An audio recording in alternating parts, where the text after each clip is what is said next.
start a charity. So Mary actually gave me the book to read, and it really changed the way I did business. So understanding that one thing is so important. So getting back to my story, I started in the ministry work, feeding food to the hungry, when I was in college as an undergrad at Villanova University in 2007. And I worked with a caterer in Westchester, and I asked him, I was volunteering at a Breakfast with Santa event.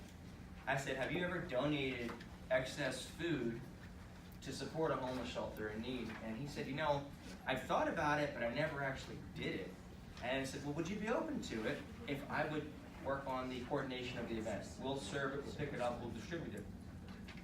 So long story short, he said yes. And I follow up with him, and this is the funny part. I follow up with him about a week later, and he says, who's this? And I said, well, this is Derek Fiorenza. He says, yeah, what are you calling about? I said, well, we just talked over the weekend about the food drive. And he says, oh, that was you. I didn't think you were actually going to call. And I said, well, I am actually calling.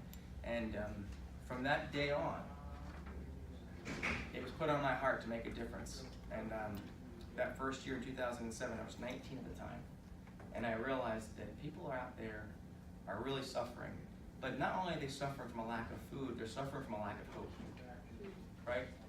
And especially today, what's really important, I think of where we're at as a country, regardless of what side of the aisle you're on, there's a lack of tolerance, right? I think we can all agree on that. A lack of humility, a lack of compassion, a lack of basic understanding, respect, love, dare I say, in a business setting.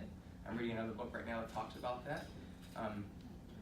And in this ministry work, what's nice about it is there is no race, there is no color, there is no gender, there's just people. And being able to help people at the core, at their heart, is very fulfilling and rewarding. So I made a commitment